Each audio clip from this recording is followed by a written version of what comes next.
All right, I'll call the meeting to order at 6:32. It's awesome to see so many people here tonight. We start off so we've got an opportunity for public participation. There's two opportunities for that. One at the beginning for anything that you see that's on the agenda. If you'd like to have public comment on things that we'll be voting on later, that comes up right away at the beginning. And then there is a time for public comment at the end of the meetings, which is reserved for things that we don't have on the agenda, but you still would like the board to know about. So those are the two opportunities for public comment. There are yellow or goldenrod pieces of paper up there that you can fill out and give to Ms. Swintz, and she'll let us know if there are any public comment. But other than that, we'll start with the Pledge of Allegiance, please. Over here. I pledge allegiance to the flag of the United States of America and to the republic for which it stands, one nation, under God, indivisible, with liberty and justice for all.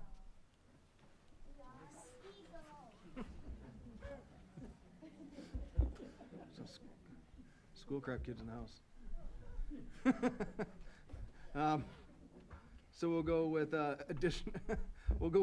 there any additional agenda items tonight? No additional items. All right. Leslie, do we have any public comment? All right. So we'll move on. We'll get to the beginning of this. We're going to start with recognition, so I'll kick it over to Randy for that. All right, Mr. Roethlisberger, if you could join me at the podium. We've got quite a few awards to hand out.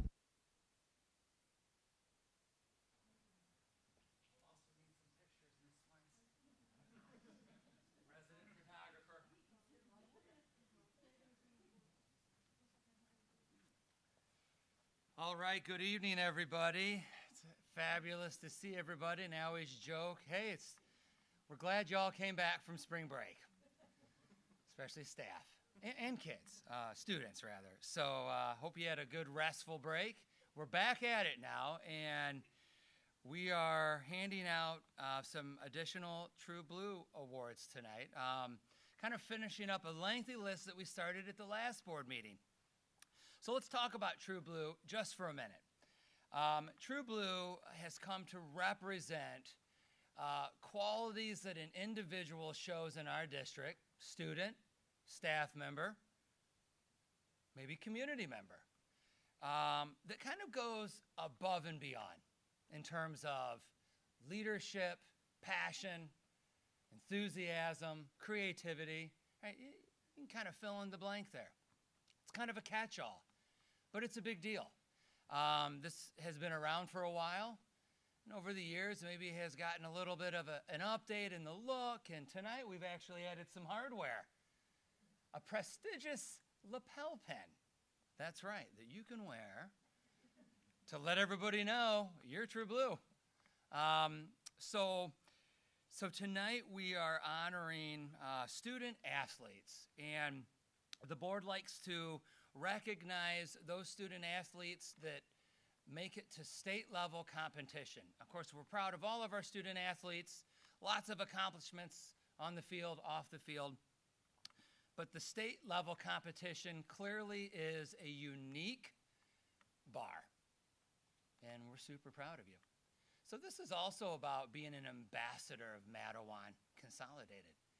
Right? You wear that uniform. You're on the court, on the field, in the alley, right? The bowling alley. You're representing not only your family, first and foremost, right? Don't forget that. The words of my mother are echoing in my head right now. I still haven't forgotten that. But you're representing your Mattawan family. So True Blue embodies that representation as well. Being good ambassadors for what this district stands for. And if you need to be reminded, there are some markers behind us hanging on the wall to remind us what this district and this community stands for. So, all right, big crowd. We're going to start with Charlie Johnson. Charlie, come on down, Charlie, and I'm getting my cheat sheet. Charlie is our bowling coach here as well? Okay, and that's Amanda Miller. Is Coach Miller? Yes. Okay, she couldn't make it tonight. Okay, so stand right over here. Mr. Roethlisberger is going to shake your hand, present you with a plaque, and then I'm going to steal that plaque and read it. Okay, and then we're going to get your picture and have you tell us about your season. So this is the Charlie Johnson Men's Bowling State Finalist. With deep appreciation of your selfless dedication and valuable contributions for believing in our mission and well-serving students and the Mattawan Community True Blue Award presented, it says March, but it's April, but it works. Congratulations. Let's give them a round of applause. So step right here. So tell us a little bit. We know you went to state. Tell us a little bit, and people listening on the E-Waves, about your season briefly and how it ended up for you. Go ahead. It started off kind of slow, figuring it out, kind of getting used to all the new people on the team, but eventually it ended up all working out. It was a great season for not just me, but for the whole team. Ended up going from freshman year to not winning a single match to going to having more wins than losses this year, and I know it's a singles honor, but it's mainly a team sport, and I appreciate all of the coaching and the people on the team. Awesome. Well said. Well said. Step to the front. We'll get your picture right up here. Yep. Yeah, humility is never out of fashion. Seriously, that's well said.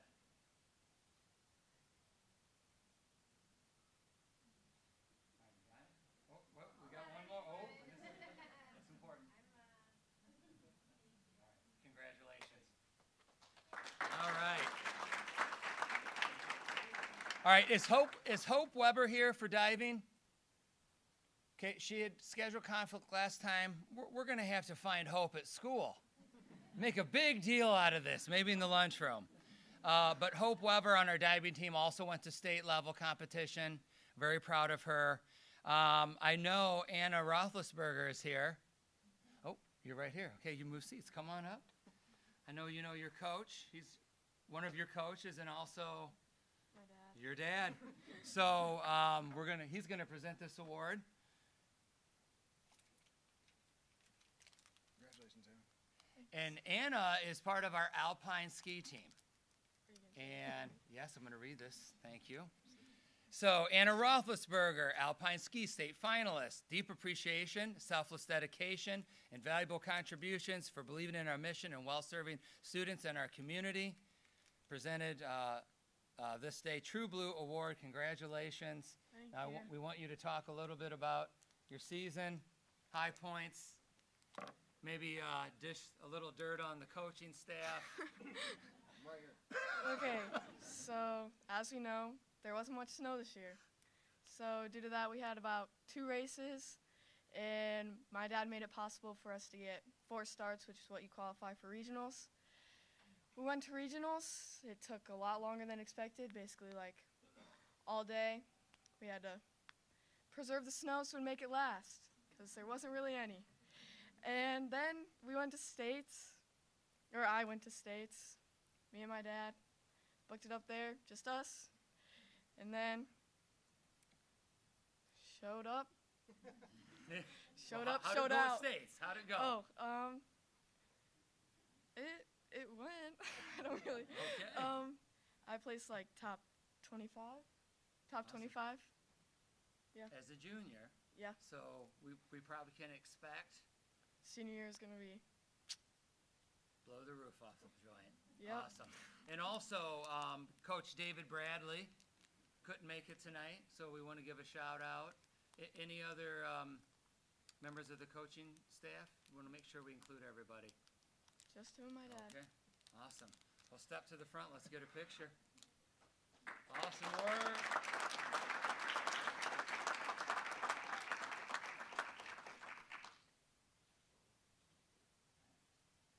Congratulations.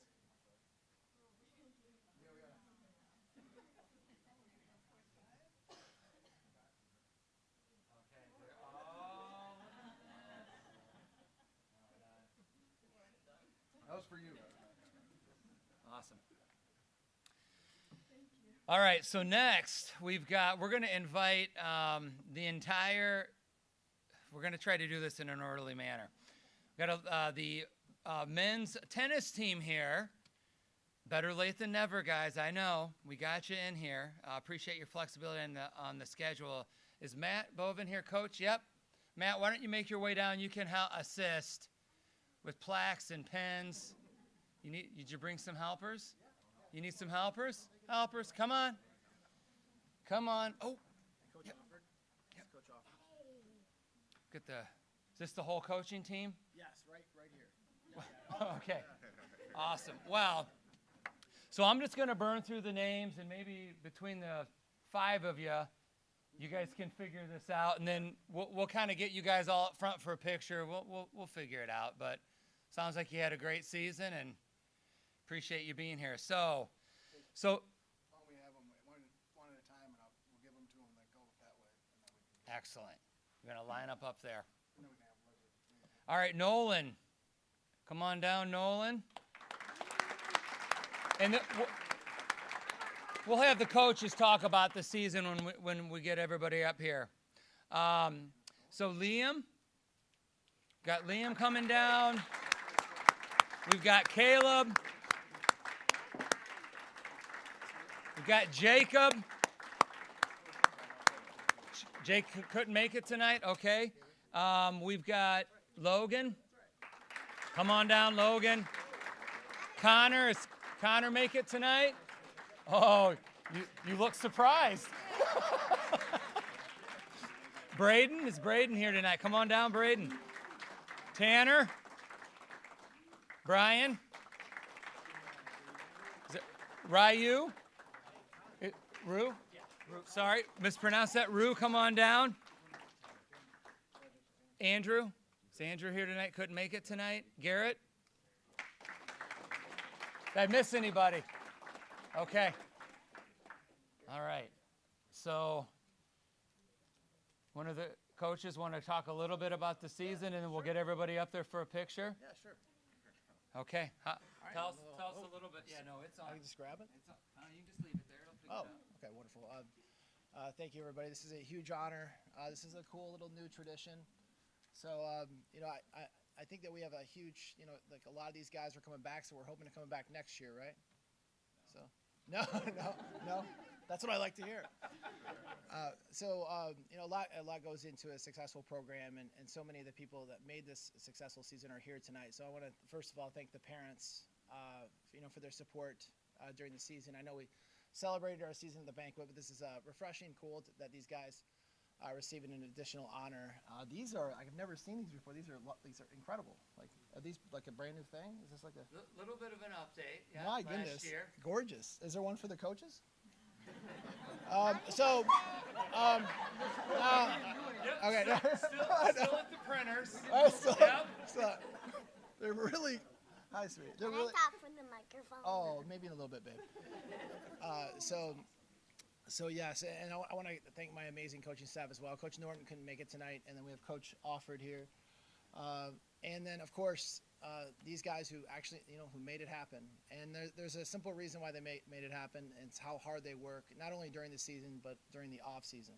So I'm proud of these guys. It was an amazing, memorable 3 months that I'll cherish and remember forever. I love you guys, and looking forward to some more adventures next season. And to those of you who are leaving us, good luck and enjoy these True Blue Awards. Okay, don't I move want to yet, talk coaches. from the microphone. Microphone.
So thanks everybody.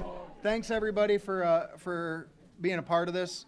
It's awesome we're able to get together and recognize our community and our student athletes.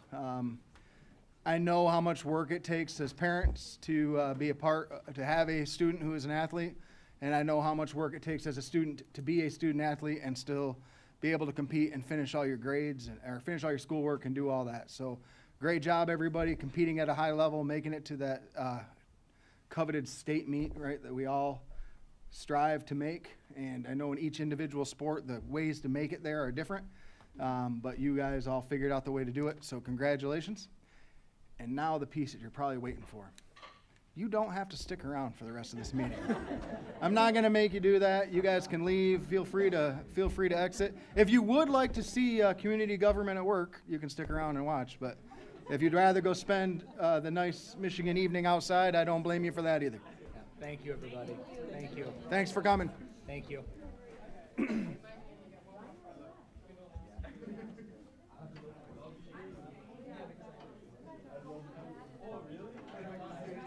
Thanks, guys. See ya. Okay, much more manageable crowd. I'm kind of impressed we got all these people in here on this night. Yeah, it's great. You're going to have to go and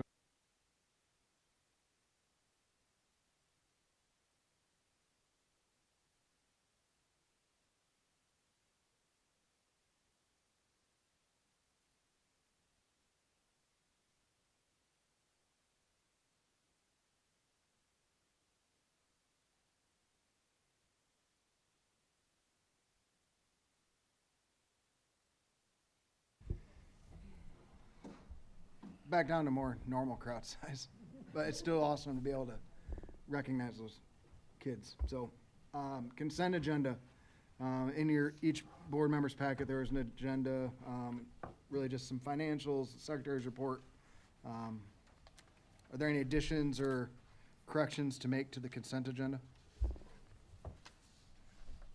Hearing none, do I hear a motion regarding these items? I'll make a motion to approve. I'll second that. All right, Marika and Vicky. All right. Any further discussion on the consent agenda? Hearing none, we'll move to a vote. All those in favor say aye. Aye. Aye. All opposed? Hearing none, motion passes.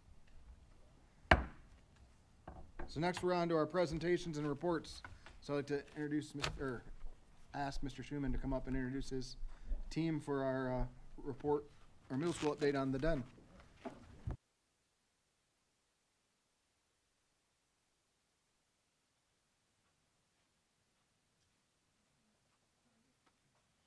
All right. Well, good evening, everyone.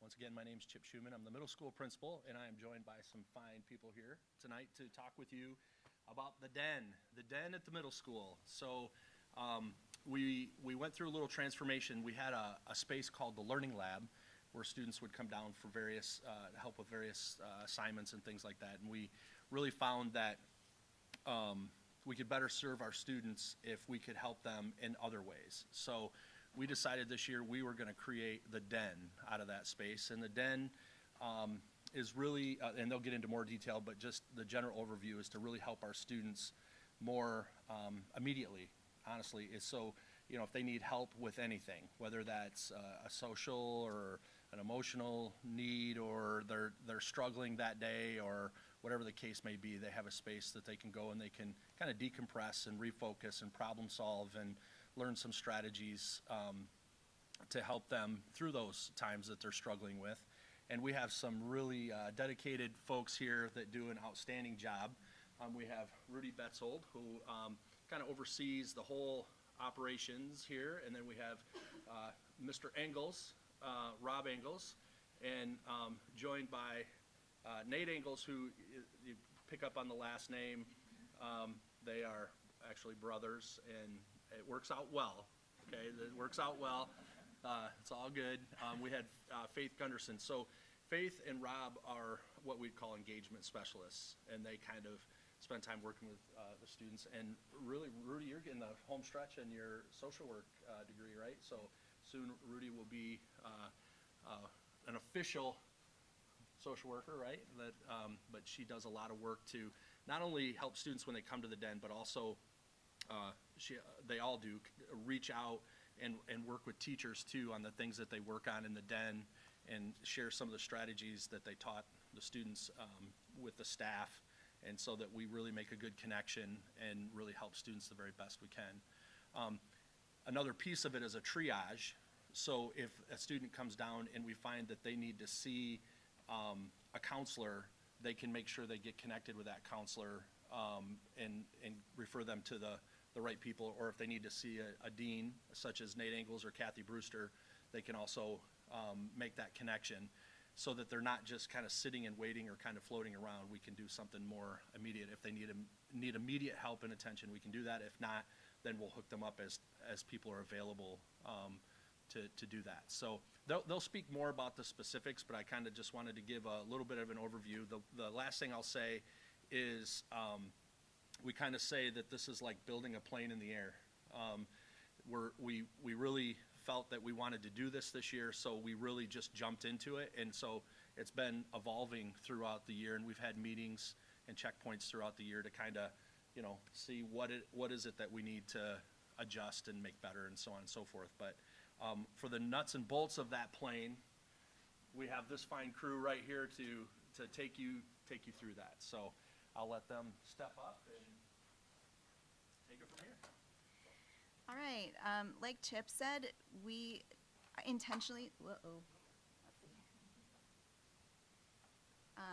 we had conversations at the beginning of the school year and throughout the school year to kind of come up with a vision of what we would like and what would serve the school best. And so our mission is to provide a safe and understanding environment with staff dedicated to identifying and addressing student needs, to help students problem solve and have their voices heard, to work with administration and other support staff to coordinate services, and to encourage student growth and success. And our vision, we kind of stole from Mr. Fleener. He gave a little talk at the beginning of the school year to all of the Mattawan staff. Our vision is to believe in our students, provide them with a space to belong, and watch them become the best they can be.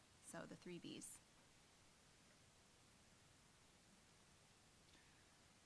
So like Chip said, we saw a need in our building with some of our students, and so we just really wanted to create a space where it was dedicated, where students could see staff members, meet with them one-on-one, and kind of address their needs. Some of the statistics that we've seen recently coming out of the COVID pandemic is that 1 in 4 youth globally are experiencing clinically elevated depression symptoms, and then 1 in 5 youth are experiencing clinically elevated anxiety symptoms. So really that's like kind of a high percentage of students that we're seeing, depression and anxiety. And there's like a bunch of other things that we're seeing also, but those are the 2 big things. And then 80% of students actually rely on school-based services to address their mental health needs. So while some students might be getting some form of like outside therapy, the majority of it comes from inside the school building, whether that's with teachers, guidance counselors, social workers, school psychologists, whoever.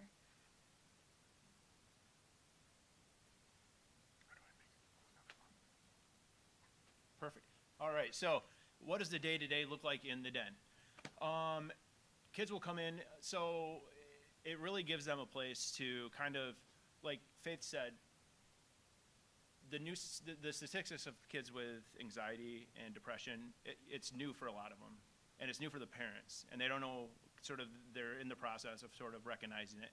So what we do is we provide them with a safe place to kind of come in, reset, reflect, and sort of slow their feelings down and get control of them, and then process that and then go out back through, enter the day.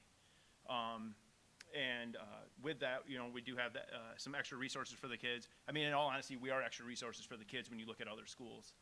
So I think it's a great thing to have us there. And, we do provide the extra resources for the kids with the 504s and the IEPs. And again, we have Rudy and Faith who have tons of experience, and myself who also has a good amount of experience. But it is open to all students. And like I said, sometimes students just need a place, slow down for a second, talk with someone, or just sit and sort of reflect, take 5, take 10 minutes, and kind of process what happened on the bus, process what happened walking from class to another class, hearing a student say something, being able to just, like I said, have a calm place to sort of reflect on that. And we help with conflict resolution also. So when there are friends who are fighting, they can come and we can kind of help them resolve that conflict and show them different skills that they can then take either into the workplace or just through life with them, and not sort of open up a way that they can communicate with people that they're not necessarily getting along with. So we have a check-in and a check-out when kids come into the den. That's for a multitude of reasons, but some of the ones that we focus on the most are we can see the trend. Is a certain student coming into the den every day? Are they coming in at a certain time? Does that happen to be during a class they may necessarily not want to go to? So we make sure that we take time, we check that out, and if we do see a student coming in at a certain time during the day, we make sure that we sit them down and we ask, hey, are you having trouble in gym? Is there something that's going on? And we kind of use that to recognize different situations. And then within those situations, like we were saying, we either recommend that they go see a dean or go see a counselor, or we can talk through it and maybe even bring the teacher in and have a quick meeting and then get them back into school and get them back into participating in the class. And then again, we ourselves are trying to build connections with the students. Again, we're kind of putting the plane together. We got the wings on, we got the wheels on, but we're still working on how comfortable the seats are and what kind of movies we're going to watch. But again, so we're building connections with the students. We're also, again, helping the students build connections with each other, showing them those problem-solving skills, showing them how to conflict resolute between each other, and show them how to speak to teachers with respect, so then they're listened to and they're not just complaining and yelling, and then, they can communicate with adults, and that seems to be giving the kids confidence. So then when they come into the den, the resources that we have sensory items, which help kids across the board. I've worked with, I used to work at Woods Edge Learning Center where we had a sensory room, and you'll see a student come in with a lot on their mind. You can just see it in their face. And just putting something in their hands can make such a big deal. It can calm them down. It can make them easier to have a conversation with. Or they can just sit with themselves. And like I said, putting something in their hands, giving them something to focus on, it helps a lot. We have games, puzzles. That is where we take those student relationships and they build them. We have students that have never seen each other, never talked to each other, maybe necessarily would never talk to each other, but they can sit down, they can play chess. They can just sit and color for 10 minutes, break out of the day, and now we have a connection which might make one of those kids' day easier the next day, because now they have that person. They may not necessarily talk to them all the time, but they have that connection. They have that friend that they can look at. Maybe that's the only person they have. We have comfortable seating. Why not? It's a comfortable place where kids can kind of get out of a chair, sit for a second, and change their environment. And then, again, re-enter the school, the day, and get back. And we have art supplies because art, I think, is very important. And kids can come in, they can color, they can put time into something, spend that 5 minutes coloring a picture, take their mind off of whatever was bothering them. If they don't want to talk about it at that moment in time, they can save that then and come back to it the next day if they need to, or the next time they're in there. And we're very thankful for the supplies that we have in there too. We're very thankful for that. So, yeah. So I'll let you guys read some of the things on the slide, but we reached out to some of our students and kind of asked them to give us some feedback on like the den and what they thought about the space, how it's helped them this year. So you've got things that students from every grade have said within our building.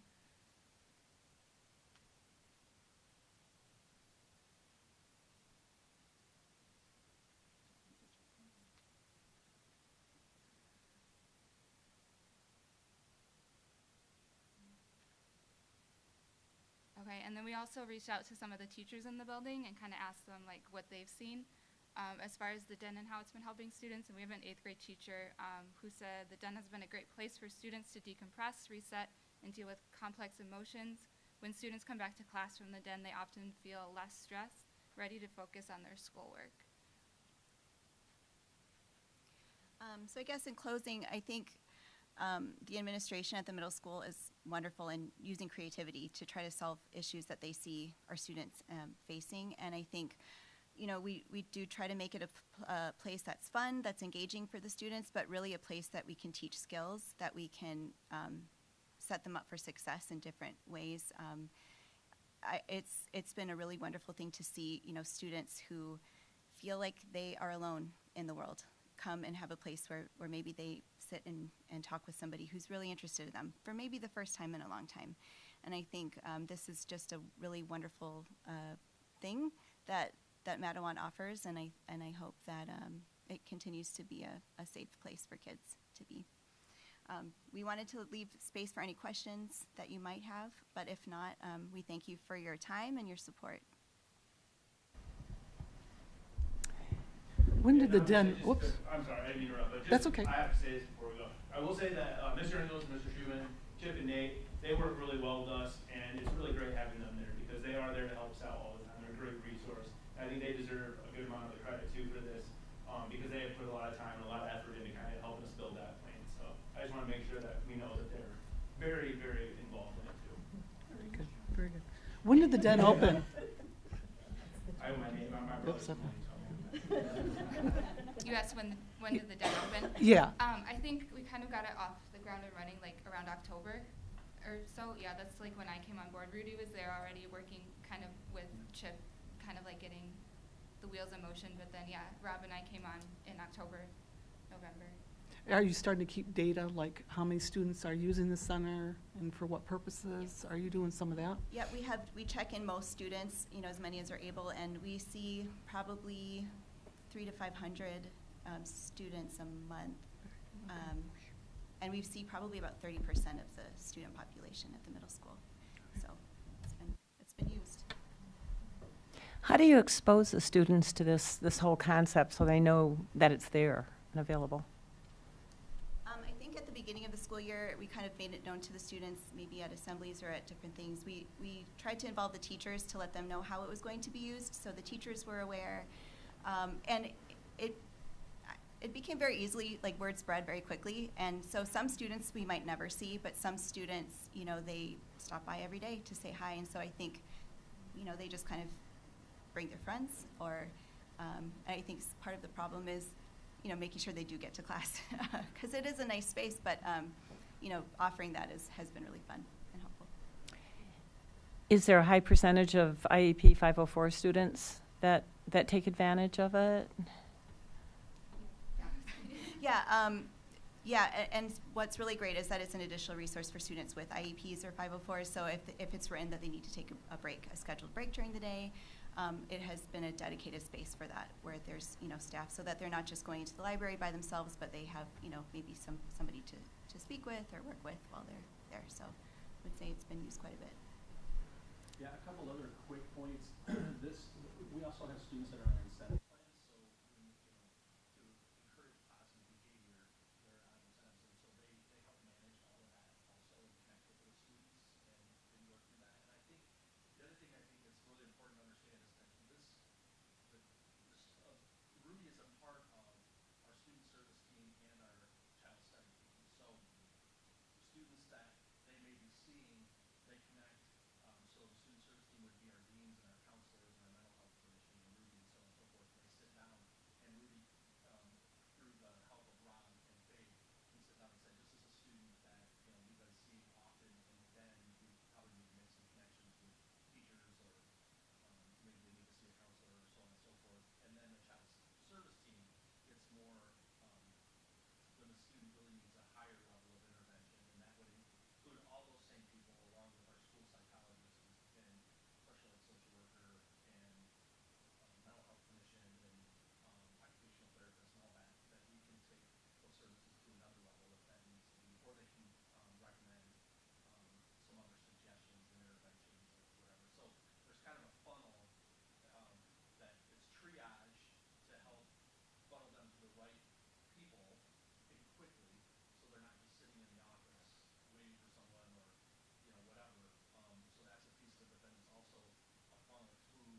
This is amazing. I mean, our focus has been the whole child, and Kim, I mean, this truly sums up in the middle school especially.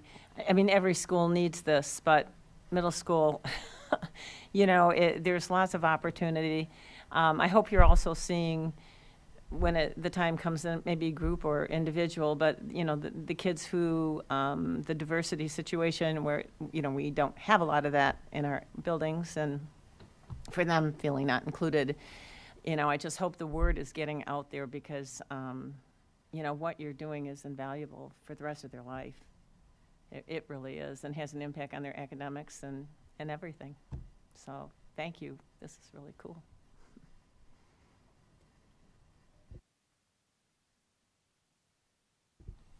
Thank you. Appreciate it.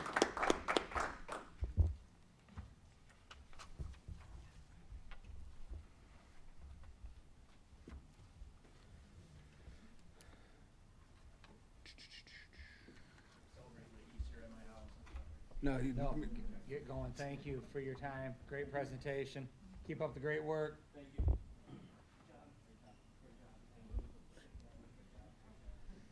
All right, so we'll move on to other reports and presentations. We have fiscal stewardship, assuming that's Ms. Dermer. Thank you. I don't have a ton this evening, but I did want to mention that we would normally have on this board meeting, if we were going to do it, to borrow for the debt payments for this coming month. Those are made twice a year, and we had enough in tax revenue collected, so we won't need to borrow from the school bond loan fund. The next time it'll come up is for November 1st payment, so we'll see where we're at. We're always in pretty good shape after we get the tax money in, so that was good news. Let's see. We don't really have any new budget information yet from the state, just the governor's proposal that was put out in February. Kind of waiting on the House and the Senate to put their information out there, and then hopefully they'll get to work on something. So there's no real update there yet. And we'll kind of talk about some more of that on a later date. But Chartwell's, I just want to put on your radar that May and June especially will be really busy with a lot of financial things coming up, and one of them will be a Chartwell's renewal. I think we're renewing year 4 of 5 for next year, so you'll be seeing that coming up, among other many financial things in the next couple months. So that's all I have for tonight, unless you have any questions.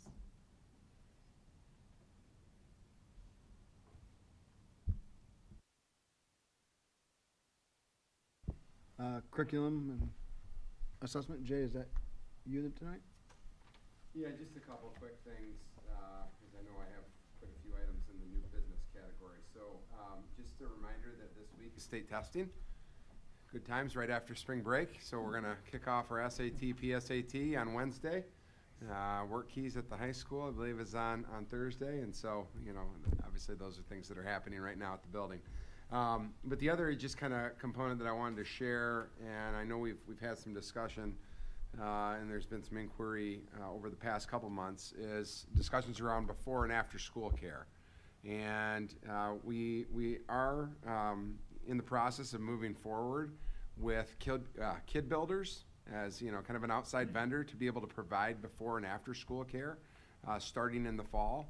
A lot of the conversation with Sandy Pollock at Kid Builders, you know, has just kind of been doing a little bit more research, a little bit of preparation, just to, you know, get an idea about licensing, spacing, things of that nature. And so, you know, through lots of conversation with Sandy, we are planning to move forward with before and after school programming.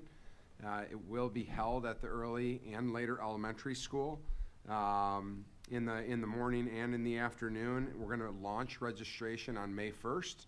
And after, you know, obviously this board meeting, we're going to begin the process of just building out links within our website so that families can just access the registration tools that they need in order to sign their children up for before and after school programs for the fall.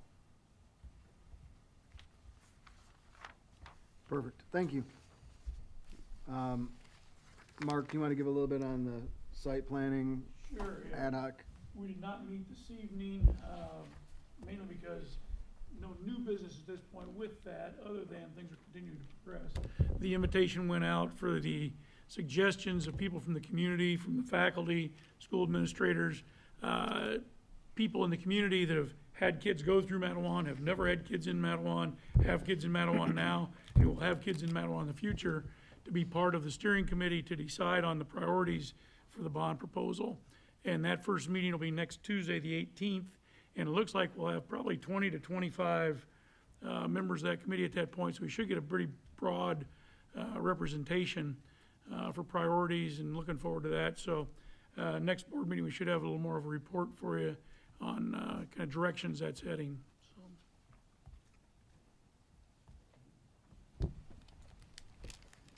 School board report.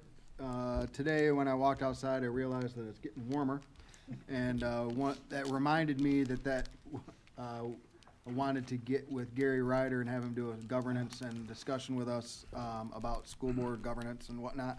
But he goes away to Florida for the winter, and I walked outside. I was like, "Oh, it's warm. I should probably call Gary." So I mean, so I'll start working on that this week to see what his schedule looks like and try to bounce off some of our schedules to see if we can get an opportunity for him to meet and to talk with us. I know when I started on the board many years ago now. I worked with him in the first few years the board at that time did, and it was really helpful for me as a board member to understand his perspective from being from being a former superintendent, and from his consultation work. I forget the group he was with before his own, but he was working, it wasn't MASA, it was MLI, yeah, so the Leadership Institute. So it was great, and I'm hoping we can get the same type of benefit out of it this year. Does anybody else have anything they'd like to talk about for school board report? All right, before we move on to new business, I did neglect to mention at the beginning of the meeting when everybody was here that we will have a closed session at the end of the meeting. Two of them actually, where one of them will be for superintendent evaluation and another one for negotiations. It's just standard stuff that we have the ability to go into closed session to discuss. There's very few things that we go into closed session for, and those two are two out of the three that warrant, I guess, closed session discussion. So for those that may be watching on the interwebs, we can't vote in closed session. We will come back out of closed session if there's something to vote on. I don't anticipate there being anything to vote on tonight. But when we do go into closed session, the interweb thing turns off, and we send John home so he doesn't have to sit and listen or just sit and wait to come back in, just so we can vote to adjourn. So that's just a little bit of housekeeping. So I guess we'll move into new business. And the first part of new business was the academic calendar resolution. All right. Okay, so everyone should have a copy of the proposed calendar. We started some conversations with union leadership a couple weeks ago, and had some discussion with administration. I want to say back in November, December, just starting to get some ideas and thoughts around, what are some things, kind of hopes and dreams for the calendar. Just kind of very similar to this current school year. I know there's a lot of different colors on this calendar, so I'll just go through. The important piece, I think that a lot of people want to know, the first day of school is scheduled for August 28th. This calendar is built on 175 in-person student contact days. And what you'll note is that there are 5 blue full-day professional development days, and those, because they're 5 hours in length, they count as days of instruction, okay? We are required to provide 180 days of instruction. We are allowed to count up to 5 days of professional development as days of instruction. So that's what you see there. Then within the brown days, those are half-day PD days, and we're allowed to be able to use a total of 38 hours every year towards instructional time. So one of the rules that the state provides is that you have to have 180 days of instruction and you have to have 1,098 hours of instruction in a school year. So we have to go through and calculate how all that's going to work. But 38 hours are allowed to be used towards instructional time. So between our blue days and our half days, we make sure that we match up at least 38 hours of time. Teachers are also able to get clock hours for recertification during these time periods as well, and those are all things that we kind of take care of internally. Again, all of these days are kind of strategically set out where every 9 weeks you'll see that there's a full day blue day. We're going to, having things like vertical team opportunities, where we're having building professional development. And I know we're going to talk about, kind of a PD proposal here shortly. As well as every 2 to 3 weeks is a half day of professional development as well. And one of the pieces of feedback that administration gave was that to be able to have a more consistent schedule where professional development is able to happen throughout the year makes it a little bit easier for planning purposes. The other pieces on here is that you'll note some of these the half days in purple, and those are built in and they're going to be specific for building use. And the reason we didn't label them specifically for things like parent-teacher conferences or records days is because the buildings kind of have some individual needs as far as how parent-teacher conferences are facilitated, especially the time of year, right? Kind of that need. So we're building those in as half days, and then I'll work alongside administration, in the fall to really lay out exactly when those parent-teacher conferences and records days are going to be built into the calendar. Okay.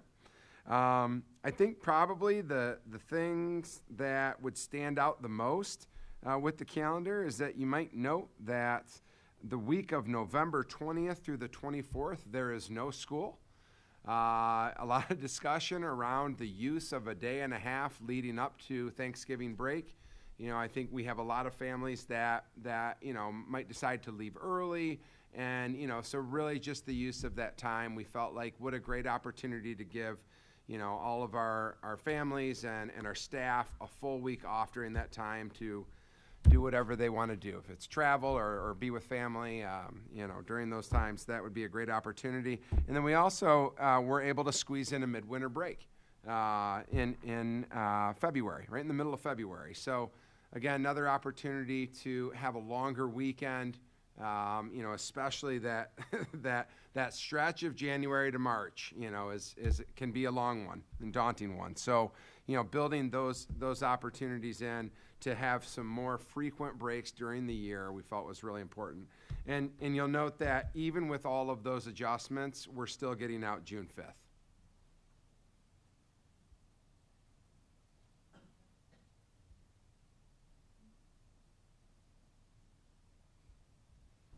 Thanks, Jay.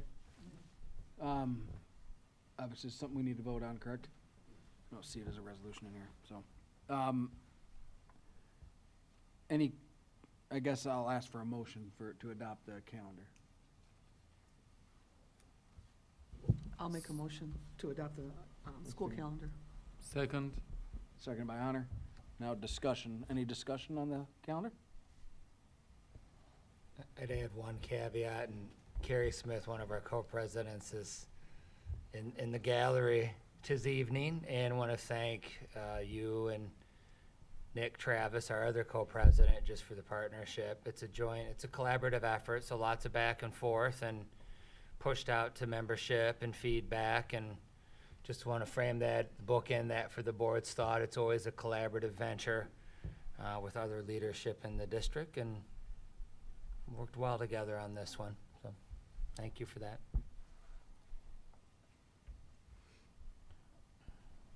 I just have sort of a general question. Are we tied to the ISD in terms of when we come back? Because we are before Labor Day, but previously we had pushed it up, say, to the 21st in lieu of the 28th to get those exams before Christmas break, and I see we're back to having them come back for a week and then take exams. is there any further discussion, either in-house or at the ISD, to get us back earlier in August to move those up a week? I don't think, I agree with you. I just don't think we've ever been able to figure out how to squeeze exams in before Christmas break. Did we do it 1 year? Okay. I know it was something we were striving for. We hadn't figured out how to do it yet, at least wholeheartedly, so. Yeah, so 2 years ago, in the fall of 2020, we did start a week earlier than probably what was originally communicated. So that did allow us to be able to hold exams right before winter break. A lot of feedback that we received was that the preference was only to be a week before Labor Day. I was blocking there for a minute. To be a week before Labor Day. The biggest issue now is the sheer number of weeks between having exams before, and I want to say we ran a calculation, it was like 16 and 22, by having that, exams before winter break and then having second semester from January to May, the swing was massive. So there hasn't necessarily been any conversation with the ISD about the first day of school. It does align with the ISD's first day of school. The only other thing that I guess the other components that are in line, that have to be in line, are winter break and then spring break. But that could definitely be something that we could have a conversation with, moving forward. I will say there's always conversation about the counties lining up. Since I've arrived here, Kalamazoo and Van Buren, and I believe we have, after next year, they will be aligned. So the powers that be at the county level in Kalamazoo and Van Buren have worked that out. Now, you might be wanting to ask, okay, which way are we going, right? Are we going to follow Kalamazoo or are we going to follow Van Buren? I don't have an answer for you on that. All I heard was they've worked it out, and so we will be lining up. We often have staff that are kind of caught in the middle of that. And just what I can add from the county level, I haven't sensed a strong desire from the ISD Van Buren to start any sooner than what we are right now in August. There was that 1 year we kind of went rogue. I think it was my first year. Yep, I did that one. Kind of went outside the parameter, but anytime we brought that up, most of the county is wanting to hold with where we're starting now. And the issue will then be services or other programs that our kids are involved in that haven't started yet in the county if we're out a week sooner. So that sometimes will impact a smaller amount of students, but it just kind of hasn't been, because I'm there with you. It's probably an unpopular opinion, but we'll keep having that conversation. I think what happens, and Marika, I'll speak for myself. I think what happens for me is that when my kids were younger, I wanted more summer break.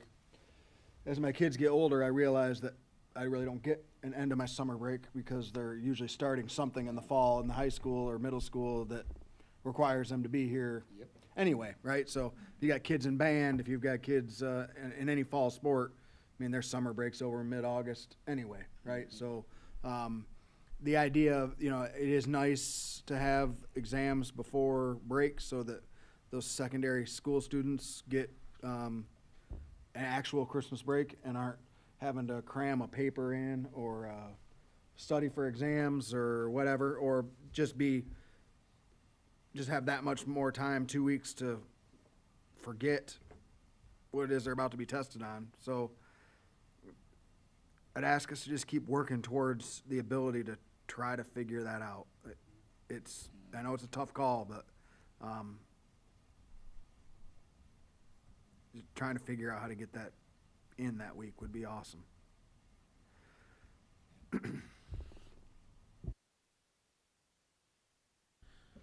I have what's probably a silly question.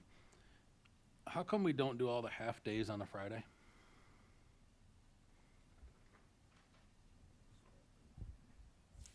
That is a great question. Now, I think a lot of the feedback that we specifically received from some of the elementary staff is to balance out the half days, because if you put them all on one day, it means that a class is going to miss a certain special every single time. Because, you know, I always have, you know, my art special on Fridays at this time. So it makes it very difficult to pull all of that together. And now all of a sudden, you know, kids have missed, you know, X number of opportunities to be a part of that particular special. So it just kind of balances it out. So. And I know we've been close a few times on count on some of those half days where parents might decide, well, if they're only going to be in school for half a day, I'm not going to have them in school for the whole day. We're going to take a 3-day weekend or a 4-day weekend, and now that day doesn't count as an educational day because we didn't have enough kids in class. So I know that sometimes we have to put the half days in different places so that we can protect ourselves from ourselves.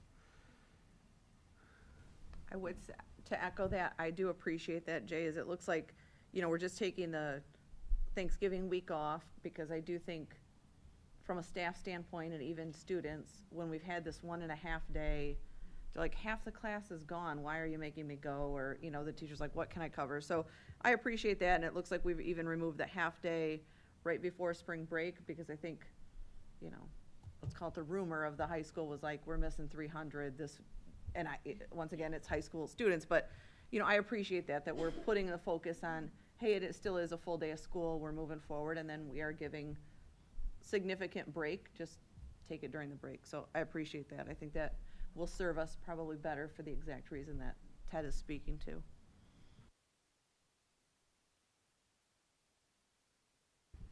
Yeah, appreciate the work. Because I know we have days that don't count. I'm sure the same parents will be asking why we've got school on June 6th, 7th, and 10th, and 11th. Etc. So. All right. Any other further discussion? All right. All those in favor of adopting the school academic calendar for 2023 as presented, say aye. Aye. Aye. All opposed? Hearing none, motion passes. All right. Next, we've got still Jay. Professional development resolution. So Jay, go ahead. Need a lozenge? No, I should be all right. All right, I got the water here. All right. So what you have in front of you is a proposal with quote for our 23-24 professional development plan. If you remember in the last meeting back in March, we had a review of our professional development advisory committee that was approved by the board. We held a meeting just before break and reviewed all of the data from our professional development survey from staff. And with our district school improvement team and that advisory committee, you know, had a lot of conversation around, you know, where are we identifying, you know, kind of our focus needs. You know, today you obviously heard a great presentation about the den. And one of those areas that, you know, you can see in this rationale that was provided is around social emotional learning and relational capacity. You know, as well as a continued growth and learning around professional learning communities and the implementation of a professional learning community culture. But probably the one of the big things that came out as a significant need across the district, you know, K-12 or Young 5's 12, is evidence-based practices in reading instruction. And so kind of a heavy desire to have some professional training around those three areas. And so, you know, we kind of identified, you know, a platform for how we would go out and deliver to be able to meet all of those needs. Okay, we have a lot of professional development days that are built into the calendar that the board just approved, which we greatly appreciate. And this will allow us to be able to go out and implement, you know, professional learning to support all of these areas. And so the idea, and with this proposal, is that, you know, we did have some discussion around kind of the long-term plan as part of, you know, our strategic plan is developing a long-term professional development plan for our staff. And, you know, bringing on Capturing Kids' Hearts for another year as part of this onboarding process was some of that discussion to be able to support the components around social emotional learning. So just to give you, you have the quote in front of you, and to give you a breakdown about what would that professional development look like, okay? And, there's quite a bit of information in here, and I can walk through some of this information. Really, one of the big ones is I'm going to start with, where it talks about capturing kids' hearts 2 training, okay? That training is specifically for our teaching staff. Anybody that has been through Capturing Kids' Hearts 1. So this is like the second layer. It's a 1-day training. It is not 2. Within the calendar, you'll notice that there is time built in at the beginning of the year where, as a district, we can kick this off together, reinvigorate our focus around developing relationships with kids. And then the rest of the calendar year is really left to the building administration to decide where do we need to take this within our building, because every building's going to have different unique needs about how they want to focus their discussions at their buildings, throughout the rest of the year. So this training, again, is very specific to the staff that have already been trained. One of the things that they provide within the training is a kind of a growth metrics for individuals, their own individual growth. I shared maybe about how the administration attended a program called Leadership Blueprint, and we all received kind of these individual summaries about what are strengths within our leadership, what are areas for growth within our leadership. This will provide the same opportunity for teachers as well, and a lot of the conversations will be facilitated around that. So again, a day of training, for staff. You'll also note that there is a single session of CKH1. This is part of our district professional development implementation. And so far we have all of our administration and all of our teaching staff that were employed before the start of the year that were able to attend that training. We have a phase 2 of how are we going to continue bringing on the rest of the staff that work in the district. And so this is part of that plan, and in kind of collaboration with Kim Porco, developing, who is going to be the next group of staff members that we want to bring on board. And so then every year we can keep coming back and providing professional development for employment groups. So I think for the next year, the group that we were really thinking about, the first contact of the day and the last contact of the day is having our transportation department and our bus drivers be part of that training. This is also going to be an area where if we have to hire in new staff that have never been trained, we want to make sure that they're all speaking our same language. So then we can plug them immediately into CKH1 so that they can get that professional development training as well. The other components that you might see in this proposal talk about CKH District Premium. There's also campus premium and then campus traction visits. And so the premium packages, those are resources. So these are lessons that buildings can access, other materials and things that they can have regular ongoing access to throughout the year. So when they're talking about what are areas that we need to focus on from professional development standpoint, or maybe, a strategy that we want all teachers to implement, they have resources that they can go to so they're not running around trying to find these things. We're providing them to them. No different than what we would do with curriculum in general. We provide our staff with the curriculum and the resources in order to be able to implement instruction and be able to execute kind of the game plan at a high level. The traction visit is in this case, they're usually half days with how we kind of work through it, is we have one of our trainers will come to the building and work with administration for a half a day. They might go do a building or just a walkthrough observation, just kind of observing the building. They might go into a classroom, and a lot of time is just spent having the conversation with building administration, What are the things that are going well? What are the things that you're struggling with? What can I do to support? So it's an outside trained expert that's able to come in and coach our teams and being able to effectively implement the practices. So that kind of gives you an overview of all of the components that go into this.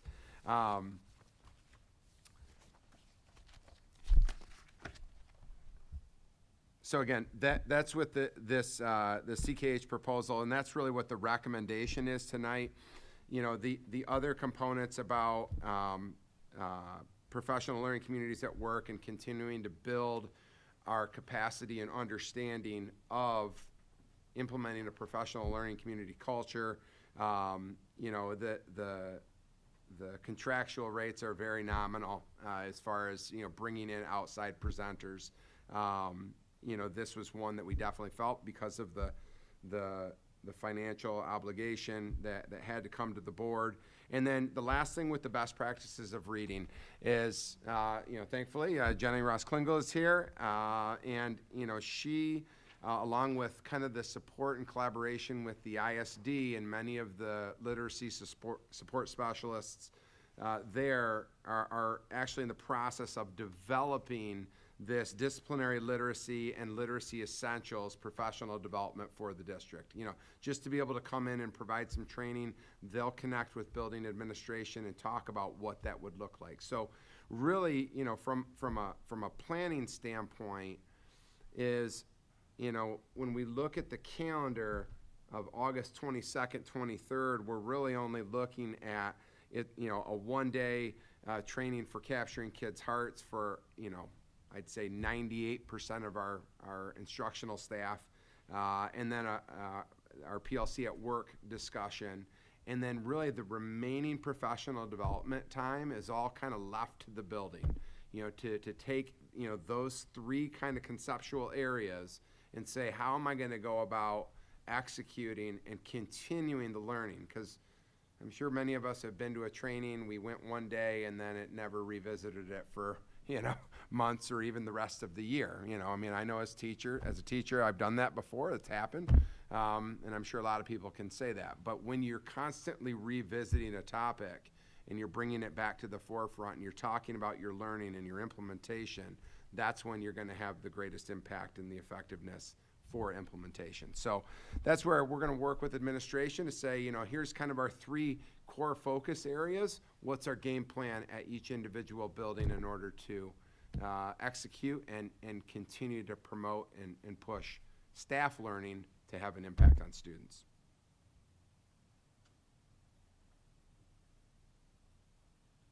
I'm sure this will be the case, but do they help you measure results? And get you to key performance improvement, you know, like where that's going to be, what you should be seeing within year one, what you should be seeing in year two? You know, does anybody want to share some feedback on that? Yeah. They provide some pretty nice surveys for us to use every years throughout the year to help us check our progress. Now, are those measurable, or are they, you know, with surveys can be like almost not measurable, they can be somewhat subjective? Are they really measurable data? I think we worry about the subjectiveness of it the most with our younger kids. I know we run into that with our graders. Yeah, we can also use a panorama survey, but then again, it's perspective because our little kids can't fill that out, so it's an adult filling it out for them. So it's a little tricky, but we do have some data from it. And also the parent survey that I came out this year to some of my parents, and it was great to get some of their feedback as well to see, you know, if they're noticing things at home, hearing their perspective, and if we've gotten the word out. And so also with that to be recognized through the Level score at what is it, National Showcase Mm-hmm. School, Mm-hmm. you have to participate in the surveys, and you also have to get that parent feedback and show that you're making growth with your staff, students, and parents. They also do site visits, so our, what do they call, what would her title be? Amanda's title is like a consultant. Yeah. They come and visit the school, and you take them around, and she literally took pictures of evidence of different things happening, and then she gives you feedback on what she saw and thought that we did well or things that we could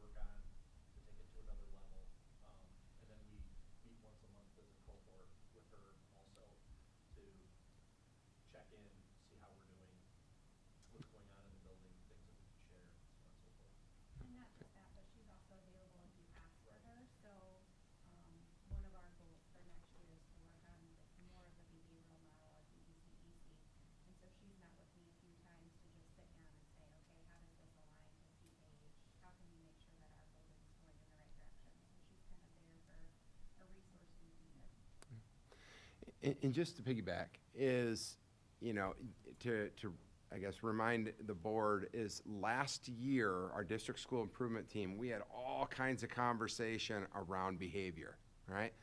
You know, all these behavioral components, and it was very anecdotal at that point. Last year was the first year that we implemented the Panorama survey, and when we looked at that survey, one of the things that really jumped out to us was around emotional regulation.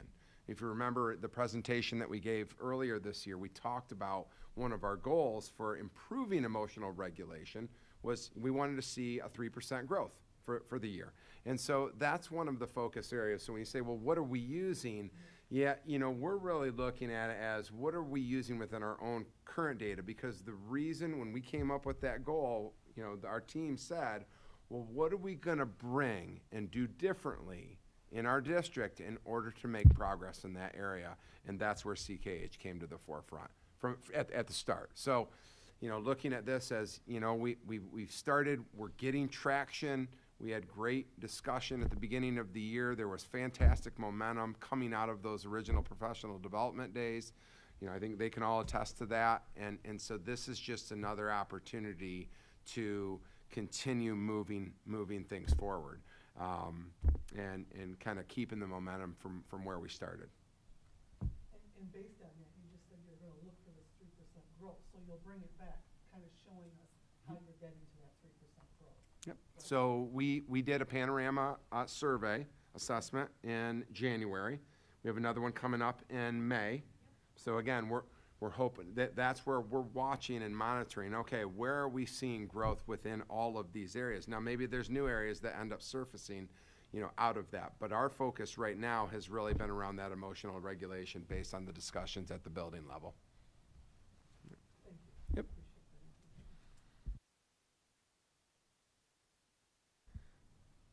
Just one final note about this. You know, again, you can see in the recommendation, the quote is just right around 153,000.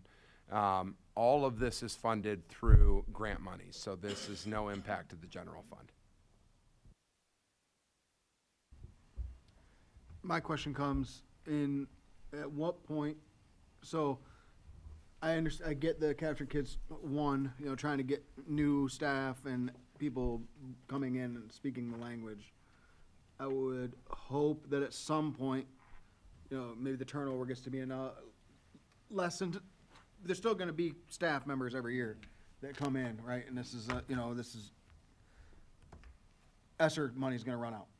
And my fear is that we're going to get to a spot where we're going to miss that common language. Is there a plan, or can we develop a plan that allows like a train the trainer type of thing where we've got people on staff that can help with those new employees, new team members when they come in to understand that language and that focus so that we don't have to pay $200,000 a year to keep everybody talking the same? Yeah. So there is not technically a train the trainer model. Now we have facilitated, you know, some professional development specifically with our paraprofessional staff, just bringing some of the conceptual language to everybody. You know, long term, you know, this would not be, you know, necessarily a 2-year process or an annual process. Would it be a good idea to bring Capturing Kids' Hearts 1 to the district every single year? That would probably make a lot of sense. You could potentially see some gaps along the way, but the need for a CKH2, to your point, after going through it and then, you know, maybe going away from it for a couple of years, that would probably make more sense because the number of people that would turn over would be very, very small. There also might be satellite trainings. A lot of times districts can partner with one another. That could end up being something that we could get into as well, you know, is offering those kinds of opportunities up. So, but long term, you know, we do want to develop something because we know that we can't bring the training to everyone, you know, every single year, and we are going to have some turnover. We know that that's going to happen. So what are we doing to keep the conversation in front of every staff member? And so I think after year 1, year 2, you know, we get a better concept of where the need is at and what a professional development plan, and this goes right to the strategic plan of what is our long-term professional development plan for our staff. And that staff survey went out to all hourly staff as well. And there was great feedback from them as well. There is definitely an interest. You know, I'm going to say, you know, whether you connect this strictly to CKH or student behavior, they're kind of one and the same. There's a lot of components that go into that. Social emotional learning, they all go together. There's definitely an interest from staff around those concepts. Is how are we developing relationships with kids? How are we supporting and addressing student behavior? You know, there's other things that they desired as well, which makes sense, kind of department, you know, focus types of things related specifically to their jobs. But this was definitely an area where staff felt like they needed more training. So, you know, that's what we're still in the process of building that, you know, and staff are part of this, you know, all hourly staff are part of this training plan now, whereas last year it was really strictly focused on teachers, you know, and administrators, right? And so we want to really start building that to everyone else so that we can begin building that language out.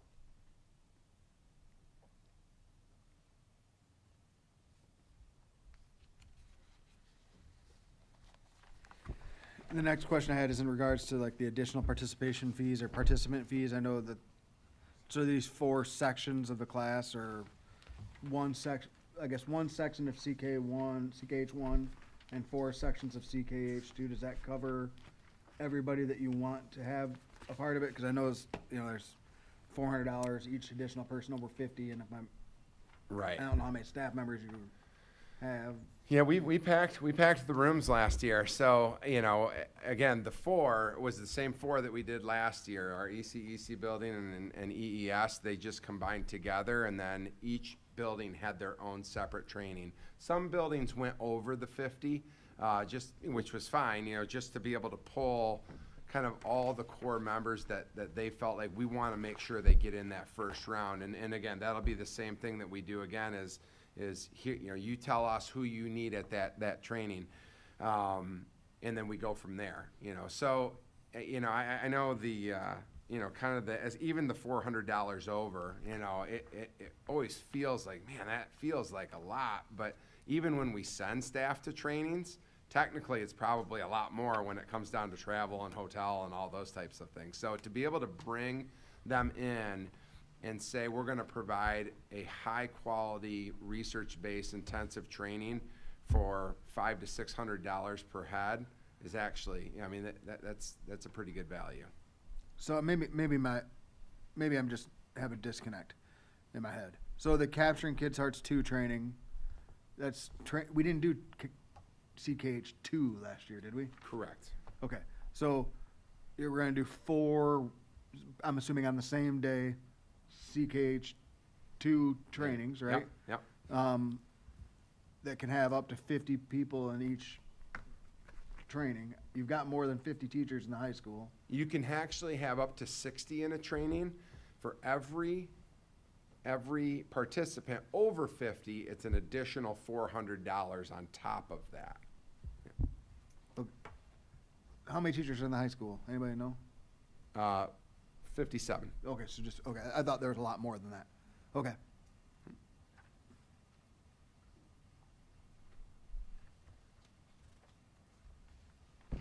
So where would you travel to?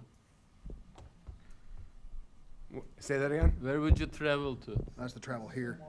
That's the consultants. Oh, here. where would we travel to? It's here on campus. here? Yeah, we just hold it in the buildings. Yeah. Then why Those is travel expenses are for the consultants. To Yeah, travel here. yeah, right. Yeah, some of our consultants, and actually we're working on getting the exact same trainers that trained in the fall. And, you know, because in 2 days, I mean, it was very unique to see the relationship that was built between the trainers and the staffs. You know, I mean, kind of close with them, right? I mean, they were dancing at many of these trainings. It was quite amazing to see. So yeah, it's held right here on campus. You know, we would have to, For the additional CKH1 of bringing on some of our hourly staff, we'd have to find a location. I mean, very possibly we could do it in here, depending on the number of people. But we've had almost 40. I think we've had almost 50 in here before, have we? Yeah. Do you know out of those 57 teachers at the high school, how many have had CDH1? I'm gonna assume that all of them were there this past fall. Okay. I'm only racking my brain to think, did we hire anybody after the first day of training? That would be the only situation that I can think of. Yeah, So, So over 90% have been through correct, yep. first course. Jay, did I hear you say something about phase 2, that each participant is going to be creating a growth matrix? Yeah, so just kind of explain, so when our administrative team went through Leadership Blueprint, they send you basically a survey to send out to the 5 to 10 people that you work the most closely with or that know the most about you. And they take this little survey and it spits out all this information about you, as an individual, and it breaks down what are your constraints as a leader or, just as an individual. And,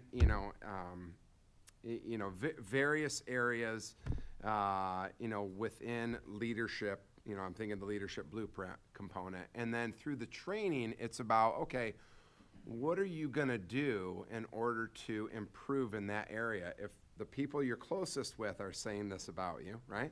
So it helps you to really look internally about, okay, yeah, I can recognize that would be an area that maybe would be a constraint and that maybe I do personally need to improve upon.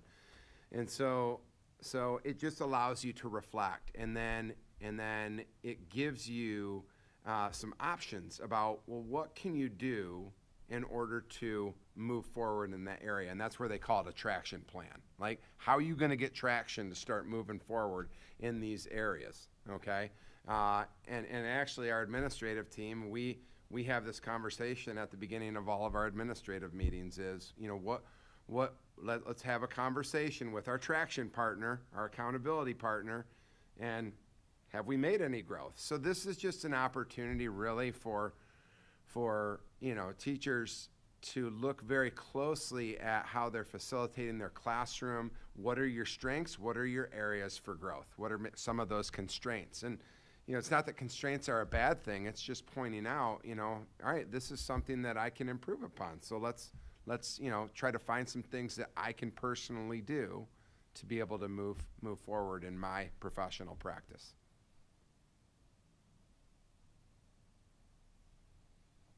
All the principals are going, oh, I know about traction plans, right?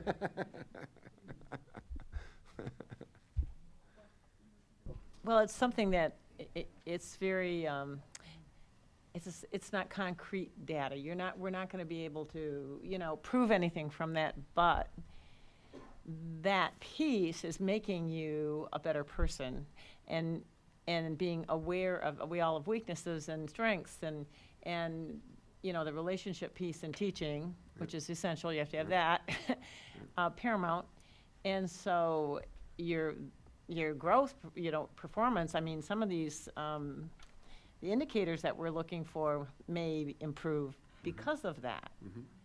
So it's harder to have a real definite result of what this is, but yet in numbers. But maybe at the very end, that may be why you're showing improvement. Your kids are showing improvement. Yeah. And I would make mention that these are not like, I'm going to be a better reading teacher or I'm going to get better at my math instruction or differentiation. These are what I would say are more like soft skills, soft skills, as an educator.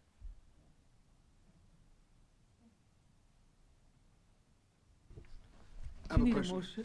Do you need a motion, or where are we? Yeah, we're still on, yeah, we do. So go ahead. You're going to do that. I have just one more question before a motion. Just to clarify, reviewing these documents, so first of all, for capturing kids' hearts and looking at that documentation, I would just want to make sure we clarify, they're charging us the same amount per person for training 1, which is 2 days, as well as training 2, which is 1 day, so the amount is the same. I just want to make sure that's not an error one way or the other.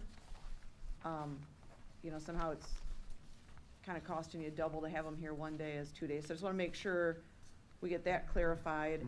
Other than that, I didn't see an issue. I would say, you know, I agree with Ted.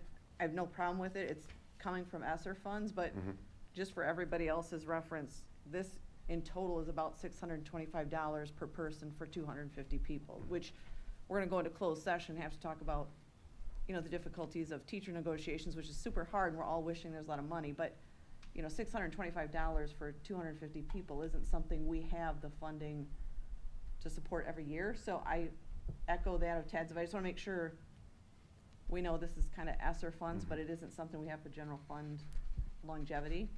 And the other question I had is on the proposal for professional development plan, there's an item about professional learning communities at work being facilitated by Solutions Tree. Is there to be a quote for Solution Tree, or there's no cost for that?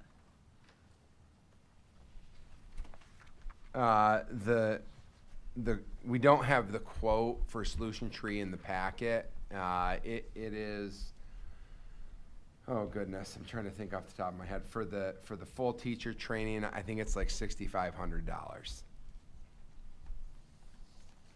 So is that something wrapped into what we need to approve for it? Because right now, we just have the total for capturing kids' hearts. And then I'm assuming the reading instruction, noting it's facilitated by Mattawan Community Schools and Van Buren ISD, there wouldn't be a cost for that. I just want to make sure we have the whole amounts in this motion.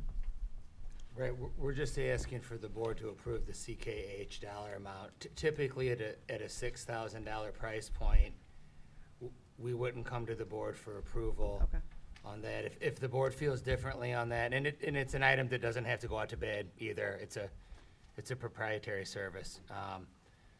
So we've just kind of followed the protocol we normally do. If the board feels differently on that, that's an easy fix. Yep. No, that's fine. Okay. I just want to make sure I understand. No, good question. Yep, appreciate that. So I heard a couple of questions from Rika. Is that capturing kids' heart 1 training, it's 2 days and it's 21 grand? That is correct. Okay. So, and then the second session, the second bit, the capturing kids' hearts 2 training, that's only a 1-day training.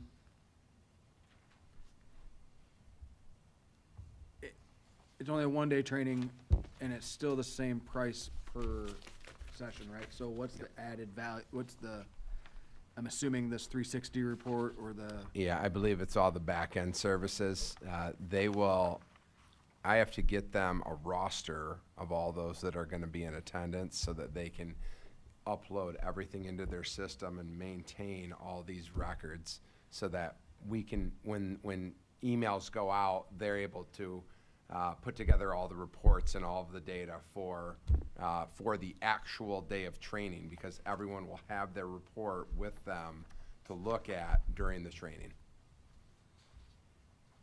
So they'll be taking one of those, like what you called leadership blueprint things. Each person that's taking this class is going to have to do that. I'm assuming if it's anything like ones I've done in the past, have to provide 5 email addresses to someone. Those people will get a survey. This CKH place will compile the data from those surveys, create a report for that person so that they have it for their day of training. Yeah, it's actually even easier than that. They just send my link, to me, and then I just push it out to whoever I want to have it. So it makes it pretty easy. And then you can monitor to see, all right, of everyone I sent it to, who has completed it, who hasn't.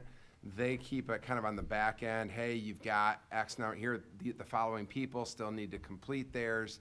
And then you actually have an online subscription that you can get into and put together your traction plan and establish your own personal goals, do some tracking, But then they'll bring hard copies as well, you know, so that you can write out your traction plan and have all of that data and information right in front of you. We'll confirm with them that cost for the 1 day being the same as the 2, we'll confirm that it's probably the back end of all of that data work they're doing for the additional staff.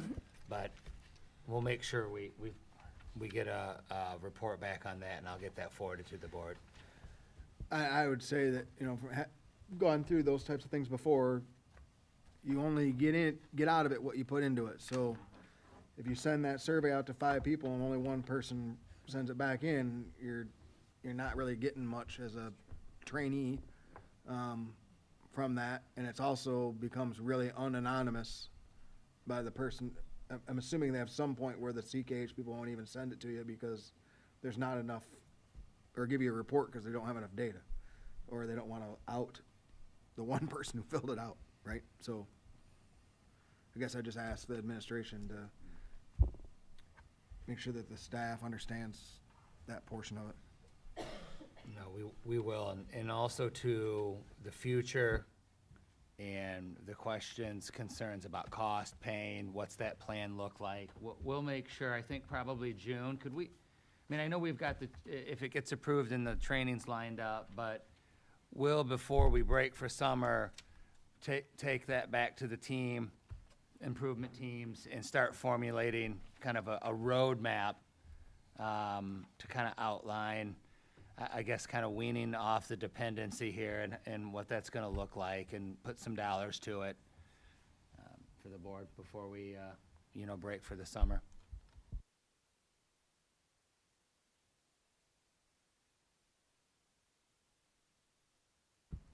Okay, I think we had a motion started, but we didn't do it all the way, so. Yeah, I'll make a motion to approve the Caring for Kids HARP proposal of $156,150. I believe that's what it is. Should probably make it a little more just to, in case there's some of those extras, right? I think there's a not to exceed 160. Not to exceed, that's good, 160? yep. Yeah. So change that to not to exceed 160. Support. Support by Mark. I do have one other point of discussion, which is where we should have been doing all of this, is the premium stuff, the ongoing whatnot, right? Are we utilizing that? Is it something, I guess, I know I talked to, one of the things we said is, I'd like to have the principals here so I can ask them questions directly. This is one of those times. So, like, are we utilizing these premium services? So, because it seems like it's, not cheap, right? So we logging in and doing those things that we. Can I add in that this has been a big focus for the ECEC. So we have actually started conversations a lot with our staff members, and that's why it's so critical to bring new people in, is because it's not just building relationships, but it's almost a mindset shift of how you approach children and ways of relationships with them. So one of the questions that we ask is, as a staff, do we believe in the saying, you reset them, not get them? And so really working on, as a whole group, because teachers can get very frustrated if I support a student and then bring them back to class because I reset them, but there hasn't been a serious consequence that comes after it, because children of our ages, they don't have the emotional capability to express how they're feeling to teachers who come the way that they express their feelings. So just as a whole group, like, we've really utilized all these services. For instance, like that Amanda and I have met separately. My Monday memos every Monday that go out have the leadership lessons that the teachers teach during their small groups in the mornings to teach all of our lead worthy lessons. We use the surveys. I can speak for my building, we use a lot of it. Okay.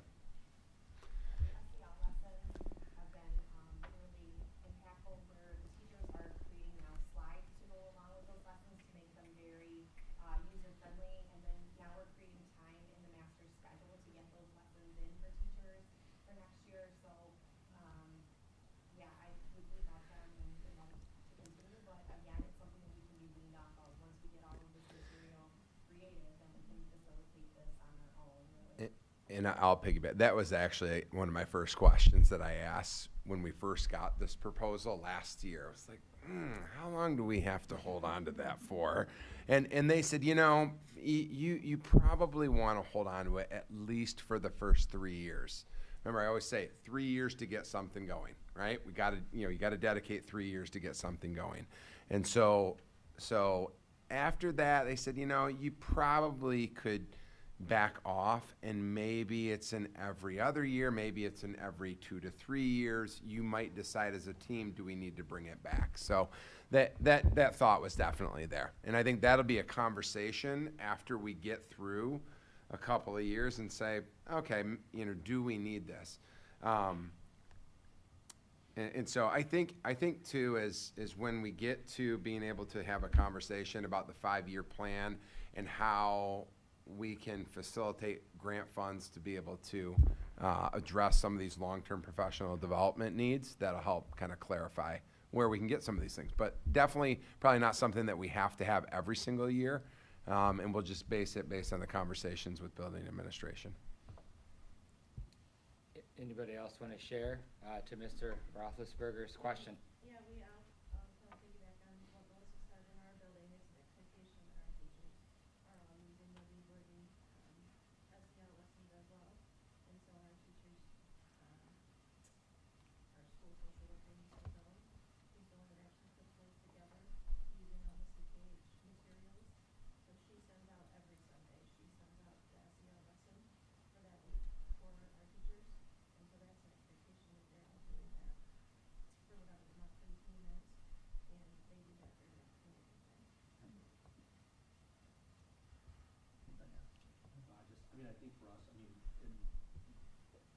honest, it's some using it more than others. At the secondary level, you have the kids for about 50 minutes.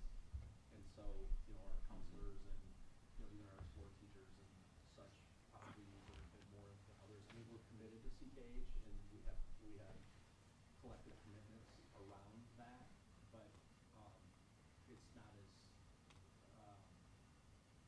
just based on how we're structured, I think it's used differently, and probably not as systematic in the premium piece of it.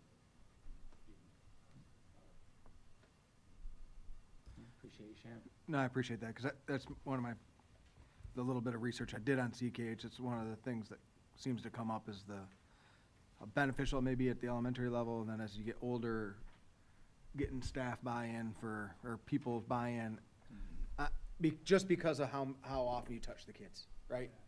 The amount of time and it feeling hokey or not to those older kids. In terms of the work that we did around CKH is there. In terms of, it being a mindset of how we work with kids, it's how some of those specific lessons would be used is a little different. Okay. So, the math teacher isn't necessarily, but they do have commitments within CKH. It might not just be in those premium lessons that you're speaking directly about. Okay, that makes sense. Thanks for clarifying. I will also add on, one of the things that we've worked a lot on this year as a group is onboarding of new staff members when new staff members come on. And one of the things that we did was create a video of a template for new staff members. So it's, 30 minutes of just kind of the brief highlights of what CKH is. So at least when they get into the classroom, they have at least some of the terminology to not just walk into it. All right. Any other discussion? I would just say that CKH also addresses some of the statistics that were shared today about the increased anxiety and depression and the importance of relational trust and connection and belonging. And I can speak for, I help with the training in the with parapros and transportation, and they're always like, I want that. I want CKH. When do I get it? So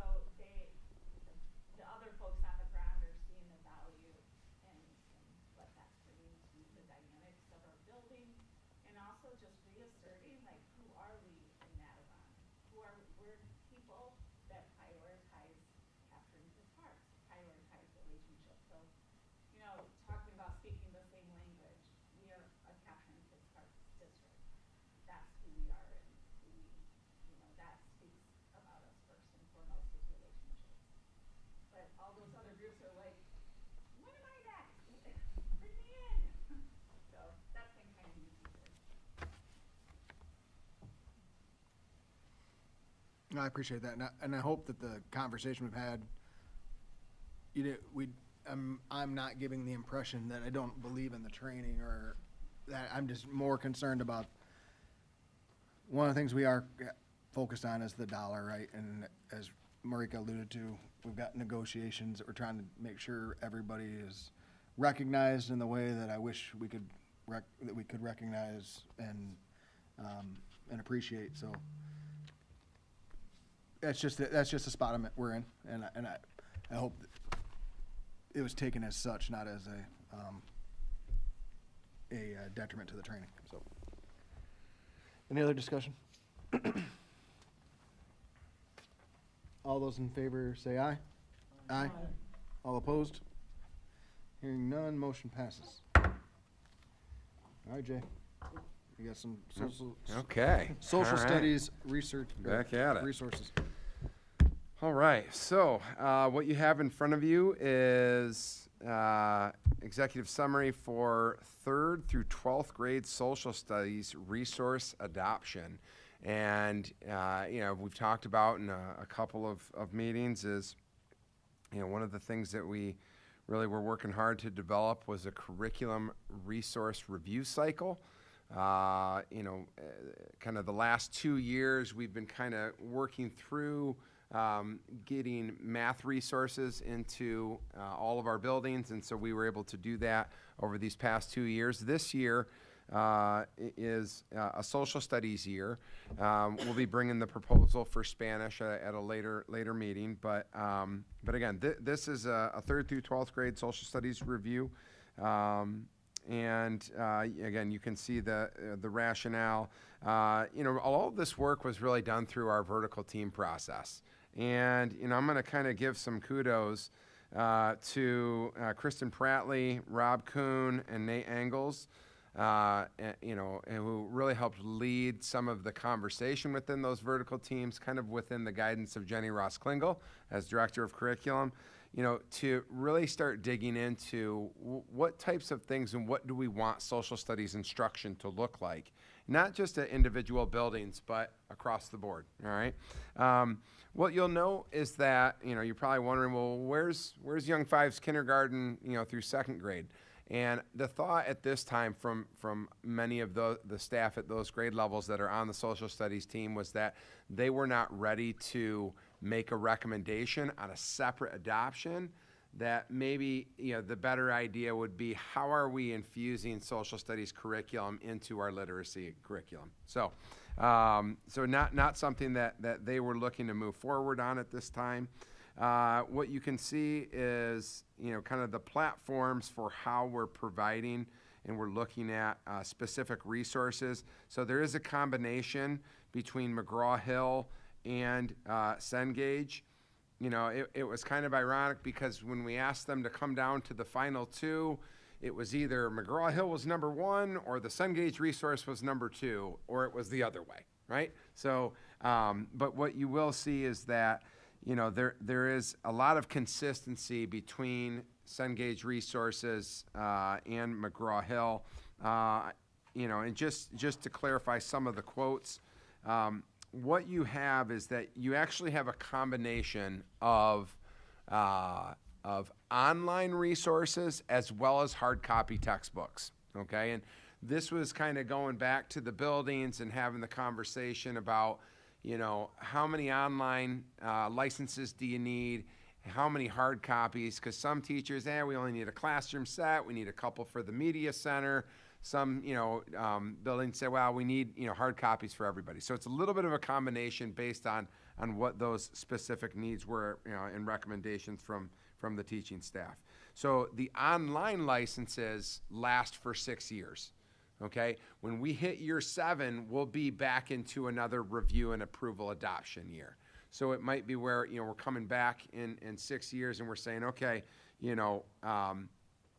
based on, on the recommendation, is this something that we want to continue to move forward with? And then that conversation would happen from there. But again, all of the resources are listed through Cengage and through McGraw-Hill, and just the conversations and how it was facilitated getting feedback from teachers and looking deeply at all of the resources and what specifically aligned to our written curriculum. So all the essential standard work, conversations around learning targets, those were all critical towards really deciding what was the resource that was best going to meet our learning expectations for students, along with the development of an instructional framework. How do we go about facilitating instruction in our classrooms? Okay, what is our approach? What is our strategy for engaging students? And so, based on those things, staff, recommendations that they had specific, resources they felt better aligned with those models. So, again, I think one of the big things, if you read through the summary, I mean, you're looking at the last time that resources were provided for social studies curriculum is anywhere between 15 to 20 years. So you can imagine, I mean, obviously history changes. There's a lot of, adjustments that get made. And so making sure that we're providing teachers with high quality resources to be able to deliver high quality instruction is really important. So. A couple of things. This might be a table, it just sparked something in my head, so it might be a conversation for another day. But I know that the online stuff, you mentioned in the executive summary that we're a one-to-one district. But I know we are struggling with enforcing one-to-one as far as students using their Chromebooks and being expected to have their Chromebooks and not using some other computer that they bring from home. If we're going to continue down the path of having our curriculum be online based, we'll probably need to do more work around that one-to-one piece or the expectations of one-to-one particularly at the middle school and high school level. Is that fair? Or am I off base? I'd probably have to defer to administration. I haven't heard that as an issue, but that could be something that we could definitely look into. I know that the utilization of things like Google Classroom and Seesaw at the early elementary and ECEC, that is a very common practice. So some of these other online tools are going to be like online textbooks. So every student has access to that resource. Now, I know my own kids, and I tell them to get on their Chromebooks, and, the first thing they do is they jump on their phone, and they think that this is the way that they're going to manage their learning. So I think that, that would be a good conversation probably for me to facilitate at the building level. Like, what is the general expectation? I mean, obviously, if we're investing in these resources, we would be kind of leaning towards teachers and administration to say, let's make sure that we're making the most of the dollars that we're investing into our kids. I guess that's probably an additional topic. The only reason I brought it up was because my son asked me for whatever this hall pass thing is on his phone, whatever we're doing at the high school. And I was like, what is this? And what? I thought you weren't supposed to have your phone at school. And it was, well, we have to have it on our phone because not everybody brings their Chromebook, and we can't expect that not everybody uses their Chromebook. Some kids use MacBooks, some use Chromebooks, some use their phones. And that sparked when I read this about the one-to-one district. And I know just based on the year that we did pandemic learning, right? Teachers can monitor what you're doing on the Chromebook. They can't monitor what he's doing on this, and they can't monitor what he's doing on a MacBook brought from home, and they can't, and I'm assuming the guest Wi-Fi doesn't work as well as the regular Wi-Fi, and et cetera, et cetera. So it's probably a conversation to have with the building administrators, particularly if we're going to spend $350,000 moving towards resources that are online.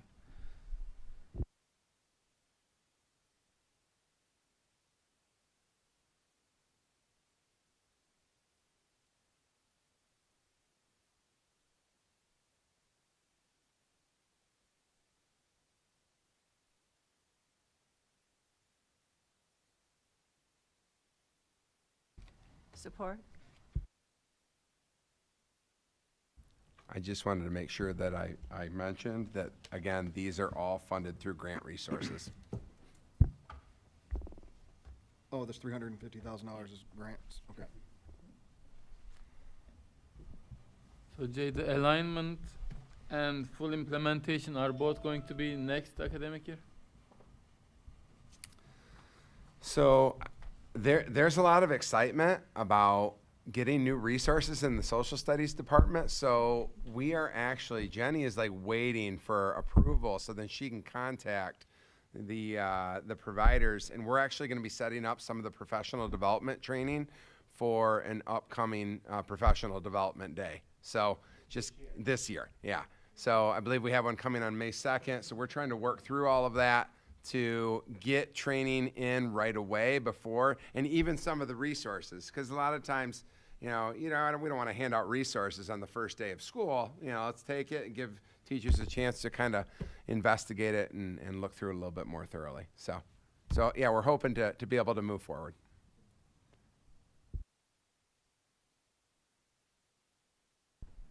So I think this is good.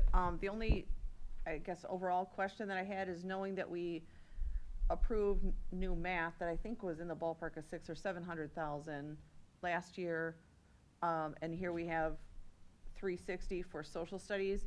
Is there a way we can get, and it's just the new way of life, right? Like it's digital. So the fact that you haven't had anything in the middle school for 15 years, I'm gonna have to renew this almost 3 times. We haven't spent $360,000 3 times that now I'm gonna end up in the next 18 years having $1 million or more wrapped into this. Can we get a timeline of what subjects we're looking at when for renewals? Because I did see this as ESSER monies, which is good, but I think 2024 is the end of ESSER money is the way that I'm understanding, or the research that I've done. So I just want to make sure we don't get ourselves too caught into, we got all this new stuff during ESSER, and then here comes another 6 years, you're going to find yourself $1.5 million, or the teacher goes, guess what, all my subscriptions are no good anymore. So I think we need to, it's great that we're tackling these, and I appreciate everybody's working. I'm just, I heard tonight, okay, Spanish is coming. We just need to have a timeline of the subjects and kind of what those roll-offs are, so we can anticipate this when ESSER has come to an end. But I think this is great. Just, that was my initial gut, is I got $1 million just in math and social studies, that in both cases, they're much more electronic with subscriptions than the days when we had hardcover books. Yeah. Some of the quotes. There's a certain number of hard copies, and then a couple more online licenses on top of that. So because some teachers have felt like we don't need, 300 hard copy books. We need 150, and then I need 150 more licenses. So that's kind of how some of these have been structured. But I will send Randy the curriculum review cycle, and it has all that information that you asked for on there.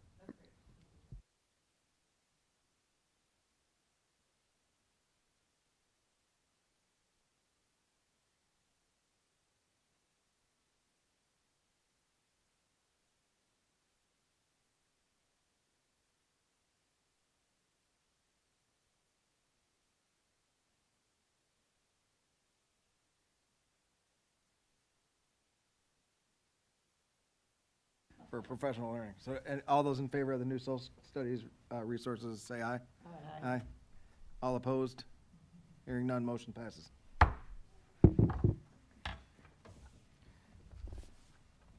lost my agenda. We'll move on. Are we at public comment already? Oh, there. Thank you. I have folded up someplace. All right, so now we're into public comment. Is there any other public comment tonight? All right, now we're on to the superintendent's chicken scratch report. That's right. Sorry, not everybody gets to see Randy's notes in there. I'm sure his brain can decipher them. But. Most of the time. Well, good evening again, and pretty exciting conversation to hear at the board level tonight. Lots of great stuff getting talked about. Great tools for staff and students, and just really grateful. We recognize it's a huge investment of money, grant money, and often taxpayer dollars most of the time we're dealing with, and we don't take that lightly, and we appreciate it. I think I speak on behalf of everybody in this room and in the district. We appreciate the board's support. So big boxes checked tonight. So I just have a couple items, believe it or not, and then we'll get into closed session work. I did want to make a comment about this year's calendar. You know, we talked about next year's academic calendar. The state did not approve our asks for waiver, and so we, the administration, will be getting leadership together to come back on a plan to end the year. It will bang on the order in the order in the gallery out I don't know there. that a public meeting So- is the best place to let the staff know that they Well- have to make up school days. Well, we didn't necessarily say that yet, but we'll be getting folks together to work that out. But obviously, I sent that to the board in my Friday update, but it's important to start getting that word out. So we will put a plan together, and I'll get back with the board. It's going to entail adding time at the end of the year. So I want to be clear about that. There's no way around that at this point. The work we did before moving half days really had less to do with the days. Those you actually have to have the actual days to add, so without those waivers. So that's kind of at the top of our to-do list administration-wise, and obviously with union leadership, but we'll put something together as painless as possible for our families and staff, and administration are legally required to report anyways for 2 weeks after kids depart. So little tongue-in-cheek there for those of you at home listening, having a little banter back and forth here. So stay tuned for that. Also want to talk a little bit about the robotics team. So just kind of got word that they did very well at their state competition, essentially placing 50th out of 450 teams, which is a pretty remarkable show for this season. And it just seems like the season went incredibly fast. It did. It just seems like it started. But just, a mere 6 weeks ago, I was visiting their headquarters, and the robot wasn't even done. It was in... They were planning it.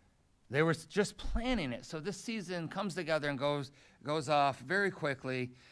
They've had a banner year. They did qualify for the world competition in Houston, and very excited to support a portion of that team going. We're working out the expenses, and that's not typically something that's budgeted for. So, I'm working with the high school and with the business office to secure registration. I think this is a great opportunity for our team, and we're gonna get to work on that. That is in Houston, and just to want to send out a congratulations to all the coaches and our sponsors. This is a big deal, and obviously, hitting states will welcome them back.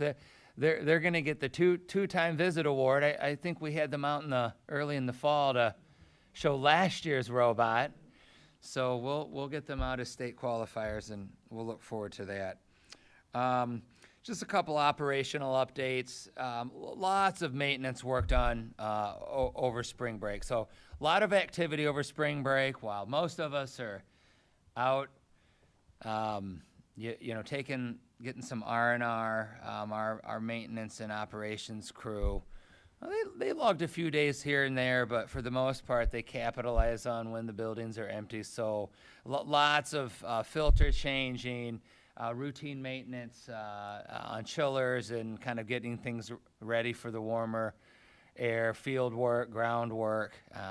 So just want to give a shout out to this team. They really kind of behind the scenes, kind of unsung hero work. Although when it's not getting done, you know it.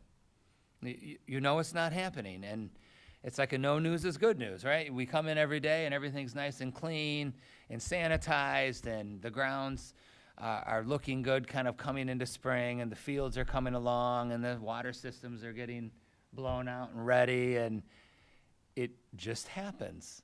Well, there's a lot of manpower and woman power that go behind that, and so a shout out to them, but just really proud of that team getting things going there, especially as we kick off fall sports. Those were the big items on my list. I know we had a lot of other pieces of information from the curriculum world, but I would pause here for any questions for me. I feel like my list was super short compared to others in the room, but any questions for me while I'm here?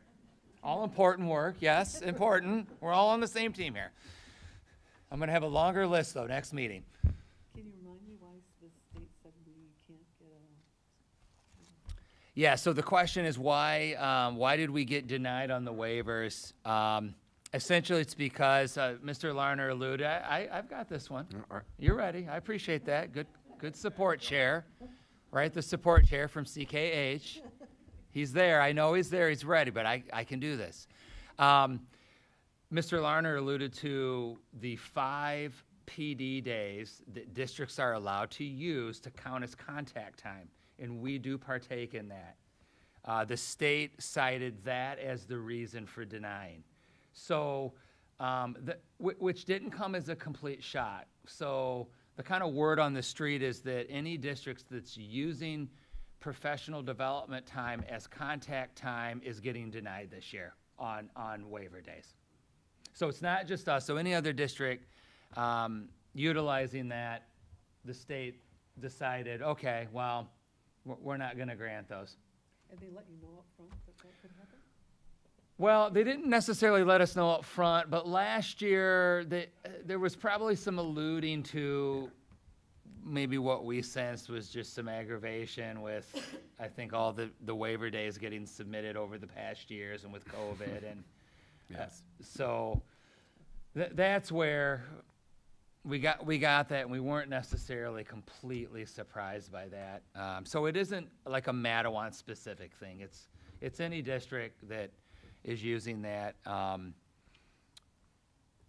Thank you. Yeah, and I should have added that, so I appreciate you asking that, in case folks out there, other board members were wondering. I think I forgot to put that in my Friday update as well, so thank you for bringing that up, Vicki. Other questions on that, or anything else I spoke on tonight, or that was brought up tonight? All right. If not, you know where to find me. Thank you, board.